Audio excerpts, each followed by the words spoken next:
بسم اللہ الرحمن الرحیم۔ السلام علیکم ورحمۃ اللہ وبرکاتہ۔ محترم ناظرین و سامعین، آج کی اس ویڈیو میں ہم دیکھیں گے پراپرٹی اور جائیداد کی وصیت کے بارے میں۔ گزشتہ ویڈیو میں ہم نے دیکھا وصیت اسلام میں کیوں رکھی گئی ہے اور وصیت کا حکم رکھنے کا فائدہ کیا ہے، کن کن چیزوں کی وصیت کرنا ضروری ہے، اس کی ڈیٹیل ہم گزشتہ ویڈیو میں دیکھ چکے ہیں۔ آج جو ہے پراپرٹی اور جائیداد کی وصیت کے بارے میں بات کرنا ہے۔ آدمی چاہتا ہے کہ اپنی جائیداد جو ہے زندگی میں تو میرے پاس رہے، جب تک میں جیتا ہوں تب تک میری ضرورتوں کے لیے میری ساری چیزیں میرے پاس رہے۔ اگر میں زندگی میں ہی سب کچھ بیٹوں کو دے دوں گا تو پھر ایسا نہ ہو کہ بیٹے مجھے اپنے گھر سے نکال دے اور فلاں ان سب خطروں کی وجہ سے آدمی چاہتا ہے کہ میری چیزیں زندگی میں تو میرے پاس رہیں اور میرے بعد یہ جو ہے بیٹوں کے حوالے ہوں، یا میرے بعد جو ہے مسجد کو کچھ وصیت کر کے وقف کر دیا جائے، یا کچھ چیزیں جو ہے کسی دینی کام کے لیے، کسی خیر کے کام کے لیے، تو آدمی یہ چاہتا ہوتا ہے، اس لیے وصیت رکھی گئی ہے۔ تو اگر کوئی آدمی اپنی وصیت بنانا چاہتا ہے، اپنے پراپرٹی کے بارے میں کچھ ول بنانا چاہتا ہے، تو اسے کچھ چیزوں کا خیال رکھنا ضروری ہے۔ ان چیزوں کا خیال نہ رکھا گیا تو اکارڈنگ ٹو اسلامک لا، اسلامی قانون کے اعتبار سے اس کی وصیت ویلڈ نہیں گنی جائے گی۔ تو کیا شرطیں ہیں جو وصیت اور ول بنانے کے لیے ضروری ہوتی ہے؟ اس میں سب سے پہلی بات یہ ہے کہ وارث کے لیے وصیت نہیں ہوتی، یعنی جو شخص آپ کی جائیداد میں آپ کا وارث بن رہا ہے، اس کو وارثائی میں سے حق ملنے والا ہے، اس کے لیے وصیت نہیں کی جا سکتی۔ اگر کی ہے تب بھی اسلام میں یہ ویلڈ نہیں ہوگی۔ حضور نبی کریم صلی اللہ علیہ وآلہ وسلم کی حدیث ہے، لا وصیت لوارث، کہ وارث کے لیے وصیت نہیں کی جا سکتی، کیونکہ اس کو تو وارثائی میں حق ملنے والا ہے۔ تو بہت سارے لوگ جو اس غلط فہمی کا شکار ہوتے ہیں اور ول بنانے میں اپنے بیٹے یا بیٹی کے نام یا بیوی کے نام اس قسم کے، یعنی 2-4 اولاد ہے تو کسی ایک کے نام کر دیا، کسی کے نام نہیں کیا، اس قسم کی جو وصیت کرتے ہیں وہ صحیح نہیں ہے، وہ غلط ہے۔ اسلام میں ایسی وصیت ویلڈ نہیں گنی جائے گی۔ دوسری شرط جو ہے کہ جو بھی وصیت ہوگی وہ وصیت 1/3 کے اندر ہی ہو سکتی ہے، 1/3 سے زیادہ، 1/3 سے زیادہ وصیت نہ کرے۔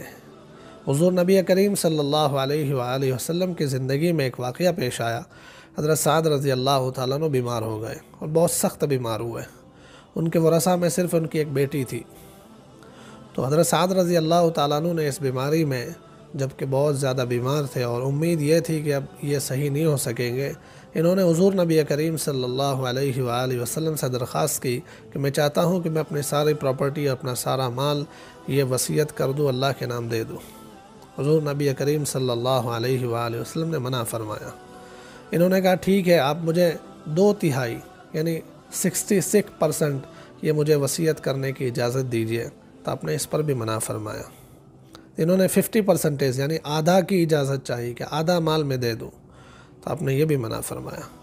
انہوں نے کہا اچھا ٹھیک ہے، آپ مجھے اجازت دیجیے کہ میں صرف 1/3 یعنی 1/3 33% یہ اپنا مال، اپنی پراپرٹی وصیت کر جاؤ۔ حضور نبی کریم صلی اللہ علیہ وآلہ وسلم نے اس پر فرمایا الثلث والثلث کثیر، کہ ٹھیک ہے 1/3 کی تم وصیت کر سکتے ہو لیکن یہ بھی زیادہ ہے۔ پھر آگے حضور نبی کریم صلی اللہ علیہ وآلہ وسلم نے حضرت سعد رضی اللہ تعالیٰ عنہ سے فرمایا کہ تم اپنے پیچھے رہ جانے والی اپنی اولاد کو، اپنے ورثداروں کو امیر چھوڑ کر جاؤ، مال والا چھوڑ کر جاؤ، یہ بہتر ہے اس سے کہ تم ان کو غریب اور فقیر بنا کر جاؤ کہ یہ لوگوں کے سامنے مانگتے پھرے۔ تو اس لیے اگر آپ وصیت کرنا چاہتے ہیں تو وصیت جو ہے 1/3 کے اندر ہونی چاہیے، اس سے زیادہ نہیں ہونی چاہیے، کیونکہ آپ کے پیچھے آپ کے ورثہ ہیں، ان کا حق نہیں مارا جا سکتا۔ چاہے وارثدار آپ کے نافرمان ہوں، چاہے وہ آپ کی خدمت نہ کرتے ہوں، تب بھی آپ ان کو وارثائی کے حق سے محروم نہیں کر سکتے۔ آپ نے اگر غلط وصیت کی، 1/3 سے زیادہ وصیت کر دی، آدھا مال یا سارا مال آپ نے کسی ٹرسٹ کو، کسی مسجد مدرسے کو ڈونیٹ کر دیا، کسی جگہ پر آپ نے دے دیا، ورثداروں کے لیے کچھ نہیں بچایا، تو آپ گنہگار ہو گئے۔ روایت میں آتا ہے، جس کا خلاصہ ہے اللہ کے نبی صلی اللہ علیہ وآلہ وسلم نے بیان فرمایا کہ کبھی کبھی مرد اور عورت یعنی ایک پورا کپل جو ہے 60 سال عبادت میں گزار دیتے ہیں، لیکن مرنے سے پہلے وصیت غلط کر جاتے ہیں تو اس کی وجہ سے جہنم کا شکار ہو جاتے ہیں۔ تو اس لیے اس کا بہت زیادہ خیال رکھنے کی ضرورت ہوتی ہے کہ جو وصیت آپ کرنا چاہے آپ کا حق اب صرف 1/3 کے اندر ہے، باقی جو 2 حصے ہیں یعنی 66% جو بچ گیا ہے وہ اب آپ کے وارثداروں کا حق بننے والا ہے۔ اگر کسی نے زیادہ وصیت کر دی ہے، جیسے فار ایگزامپل ہم مثال کے طور پر سمجھ لیجئے کہ ایک آدمی کی جائیداد اور اس کی پراپرٹی ملا کر 1 کروڑ روپے کی ہے، اس نے وصیت کی ہے کہ 25 لاکھ ہمارے محلے کی مسجد جو نہیں بننے جا رہی ہے اس میں دے دینا، اور جو ہے 10 لاکھ روپے فلاں مدرسے میں دے دینا، اور 5 لاکھ روپے فلاں ٹرسٹ کو دے دینا جو غریبوں کو اس طریقے سے ہیلپ کرتے ہیں، اور 5 لاکھ روپے ہاسپٹل میں دے دینا، یعنی 25، 10، 5 اور 5 کل ملا کر اس نے 40 لاکھ روپے کی وصیت کر دی ہے۔ تو اب جو ہے اس کی وصیت اونلی 1/3 میں ویلڈ ہوگی، 1/3 میں نافذ ہوگی۔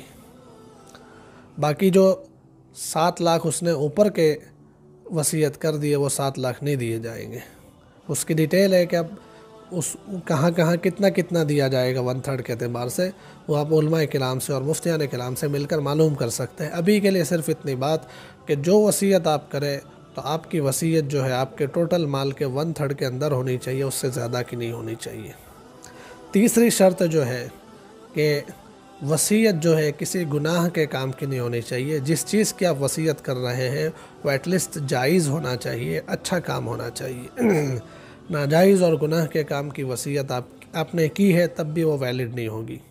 جیسے خود اللہ نہ کرے کہ کسی نے ایسی وصیت کر دی کہ میرا مال جو ہے فلاں مندر میں دے دینا، یا فلاں کسی جو ہے ایسا کوئی گروپ ہے جو غلط ایکٹیویٹیز میں مبتلا ہے ان کو دے دینا، یا شراب خانہ میرے مال سے بنا دینا، یا سو بہت ساری غلط چیزیں آپ کے سامنے ہو سکتی ہیں۔ تو گناہ کے کام کے لیے اور جو ہے ناجائز کام کے لیے وصیت کرنا صحیح نہیں ہے، اگر کسی نے کی ہے تو بھی وہ ویلڈ نہیں ہوگی۔ تو یہ تو تھی 3 شرطیں جن کو سامنے رکھنا ضروری ہے۔ اب جو ہے وصیت کو نافذ کرنے سے پہلے کچھ چیزیں ضروری ہوتی ہے۔ جس آدمی نے وصیت کی ہے تو اس کی وصیت نافذ کب ہوگی؟ تو اسلام نے یہ ترتیب بنائی ہوئی ہے کہ جس آدمی کا انتقال ہو گیا ہے، اس نے وصیت بھی کر کے رکھی ہے، تو سب سے پہلے اس کے مال میں سے اس کے کفن دفن کا جو خرچ ہے وہ نکالا جائے گا۔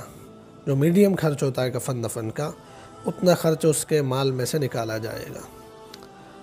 کوئی اپنی طرف سے دے دیتا ہے، جیسے بھائی ہے، بھائی نے اپنے بھائی کی میت کے لیے کفن دفن کا خرچ اپنی طرف سے دے دیا تو کوئی حرج کی بات نہیں ہے، دے سکتا ہے، پھر وہ میت کے خرچے میں سے، میت کے مال میں سے نہیں نکالا جائے گا۔ لیکن اگر کوئی دینے والا نہیں ہے تو میت کے مال میں سے میت کا کفن دفن کا خرچ پہلے نکالا جائے گا، اس کے بعد اس پر اگر کوئی قرضہ ہے تو قرضہ اس کے مال میں سے ادا کیا جائے گا، اس کے بعد جو بچتا ہے اس میں سے وصیت پوری کی جائے گی، وہ بھی 1/3 کے اندر۔ جیسے فار ایگزامپل 1 لاکھ روپے اس کی ٹوٹل چیزیں پراپرٹی چھوڑی ہوئی تھی، کفن دفن کا 1000 روپیہ خرچ ہو گیا، اور جو ہے قرضہ اس نے 10,000 کا چھوڑا ہوا تھا تو 10,000 قرضہ نکل گیا، تو اب بچے ہیں کوئی 79,000 روپیہ بچے ہیں، تو 79,000 میں سے اس کی وصیت 1/3 میں ہی ویلڈ ہوگی، 1/3 میں اس کی وصیت پوری کی جائے گی۔ تو یہ وصیت نافذ کرنے کے لیے ایک شرط ہے جو ضروری ہے۔ اب جو ہے وصیت کے تعلق سے ایک بڑا مسئلہ جو ہمیشہ کنٹروورسی کا شکار رہتا ہے اور لوگ اس میں صحیح بات سمجھ نہ سکنے کی وجہ سے غلط فہمی کا شکار ہو جاتے ہیں اور اسلام کے متعلق ان کے اندر بدگمانی پیدا ہو جاتی ہے، وہ ہے یتیم پوتے کا مسئلہ۔ یعنی ایک آدمی ایسا ہے کہ اس کے 3 بیٹے تھے اور ہر ایک بیٹے کی اولاد بھی ہے۔ اب اس آدمی کی حیات میں اس کا ایک بیٹا انتقال کر گیا، 3 بیٹوں میں سے ایک بیٹا انتقال کر گیا، 2 بیٹے بچے ہیں، اور تیسرا جو مرحوم بیٹا ہے اس کی بیوہ اور اس کی اولاد بھی ہے۔ اب یہ جو شخص ہے اس کا انتقال ہوتا ہے تو اس کے انتقال میں وارثی کس کس کو ملے گی؟ تو اسلام کا قانون ہے کہ وارثی تو اس کو ملے گی کہ جو مرنے والے کے وقت حیات ہو، مرنے والے کی موت کے وقت جو حیات ہو اسی کو وارثی ملے گی۔ تو جو بیٹا انتقال کر گیا ہے اس کو کیسے وارثی مل سکتی ہے؟ وہ تو اپنے باپ کے انتقال کے وقت حیات ہی نہیں ہے، تو اس لیے اس بیٹے کو وارثی نہیں ملے گی۔ جب اس بیٹے کو نہیں ملے گی تو اس کے اولاد کے پاس بھی اس میں سے کچھ نہیں آئے گا۔ یہ شریعت کا مسئلہ ہے۔ اب اس کو لے کر لوگ ایشو کھڑے کرتے ہیں کہ یہ کیسا ہے، یتیم بیچارے پوتے ہیں، یہ اپنے دادا کے وارثی میں کیوں حقدار نہیں ہو سکتے؟ اس کے ابا ہوتے تو حقدار ہوتے کہ نہ ہوتے؟ ابا حقدار ہوتے، لیکن ابا نہیں ہے اس لیے مسئلہ ہے نا۔